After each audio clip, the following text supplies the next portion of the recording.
bienvenidos a Pulso Geopolítico. Tenemos en la primera plana de todos los medios la guerra desatada en Irán. La cobertura es obvia, es necesaria, se atiende lo inmediato, los daños, las bajas, la respuesta de Teherán, el precio del petróleo cada día, cómo va evolucionando, el riesgo de una regionalización, de una ampliación del conflicto, es comprensible. Vivimos instalados en la urgencia y en la superficialidad de los análisis que imponen las redes sociales, porque si apartamos por un momento todo el ruido de lo inmediato y levantamos la vista, lo que encontramos no es solo un conflicto entre Estados Unidos, Israel e Irán, es algo mucho más global. Los analistas empiezan a esbozar con creciente convicción algo de una escala mucho mayor, más inquietante, la posibilidad de que estemos asistiendo a los primeros compases de una disputa de orden mundial. Una disputa que lo que dirime es quién manda en el siglo XXI y bajo qué reglas se organiza el planeta durante las próximas décadas. No hablamos de una guerra mundial literal como las conocemos, al menos no por el momento, pero sí que la disputa y el conflicto es entre dos bloques claramente marcados y sí que tiene dimensiones globales.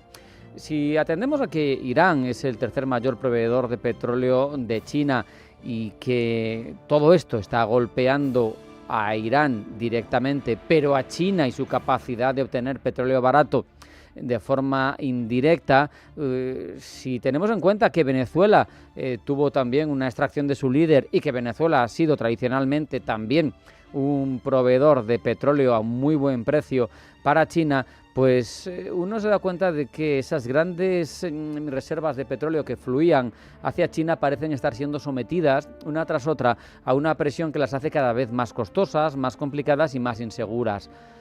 ¿Es una estrategia deliberada de Donald Trump, de la Casa Blanca, de quienes intentan mantener la hegemonía de Estados Unidos en un mundo en el que su estrategia nacional de seguridad lo dice, todo ha basculado hacia Asia y el principal rival es China? Pues hombre, no lo sabemos con certeza, no lo han publicado, pero es evidente que con una cierta prudencia intelectual previa que obliga a no afirmarlo como un hecho establecido, todo apunta a que sí. No parece que sea una coincidencia, porque quienes tienen la hegemonía en algo no suelen actuar por accidente. Lo que estamos viendo se parece demasiado a una estrategia de estrangulamiento por parte de Estados Unidos hacia China como para ignorarlo o por lo menos para no mencionarlo.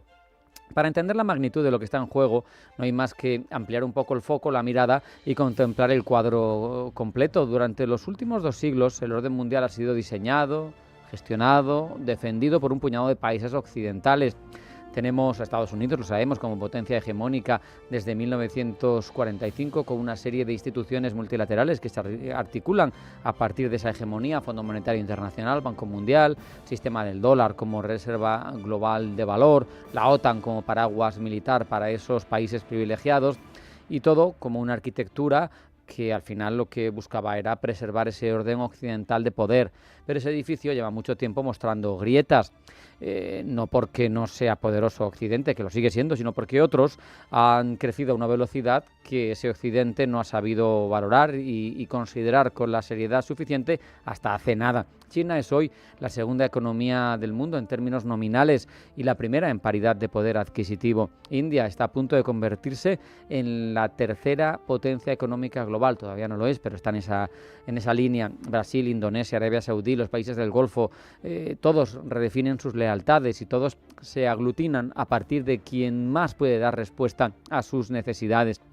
Y ese fenómeno se materializa en realidades como los BRICS, que nacieron como un grupo de economías emergentes, pero que tiene cada vez más poder y más capacidad y más proyectos que pueden alterar y desafiar ese orden económico mundial establecido desde 1945. La Organización de Cooperación de Shanghái, que evidentemente no es la OTAN, pero que tiene funciones de seguridad que en algunos casos son bastante parecidas, que aglutina casi la mitad de la población mundial y que tiene vocación más limitada que la OTAN, pero los miembros están ahí, el embrión está ahí, tan solo se necesita desarrollarlo de forma más compleja, y ahora mismo tienen actitudes y tienen iniciativas conjuntas que apuntan a una convergencia de intereses en ese ámbito.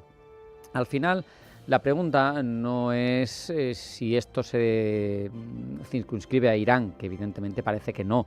Es si el mundo se desliza, no sabemos si de forma consciente o inconsciente, hacia una bipolaridad renovada, no una bipolaridad tipo Estados Unidos, Unión Soviética, Guerra Fría, que eran dos modelos ideológicos, que eran dos mundos antagónicos, sino ahora mismo un bloque occidental liderado por Estados Unidos, con Europa, con Japón, con Corea del Sur, y luego enfrentado a ellos ese otro bloque que propugna el liderazgo de China, con Rusia, con Corea del Norte, con Irán, pero también con otros muchos países de ese ignorado sur global que reclaman mayor atención y mayor voz. Llamar a esto Tercera Guerra Mundial sería por ahora claramente excesivo, probablemente contraproducente, pero que acumula una lógica de escalada que, si no se gestiona bien, puede derivar en algo más parecido a ese fenómeno. Pues es un hecho. Hay una pregunta incómoda, además, que sobrevuela todo esto y que la conversación pública rehúye de forma sistemática. Y es si puede ese orden occidental, construido en su forma actual a partir de 1945, sobrevivir a todos los cambios que está viviendo el siglo XXI sin un conflicto mayor. Es posible que esa transición sea negociada, gradual, pacífica, que incluya a otros actores, o estamos condenados a ver una convulsión, a ver la violencia. Parece bastante evidente que las transiciones hegemónicas raramente son pacíficas, así lo dice la historia. No hay ninguna ley, por otro lado, que imponga que la transición hacia un mundo multipolar en el que Brasil o China o India o el sur global tengan un peso más justo y más acorde a su demografía y a su economía tenga que ser violenta. Pero tampoco hay ninguna ley que diga que no vaya a serlo y que vaya a ser pacífica. Por lo tanto, hay que tenerlo en cuenta, hay que analizarlo y hay que actuar en consecuencia. Hacemos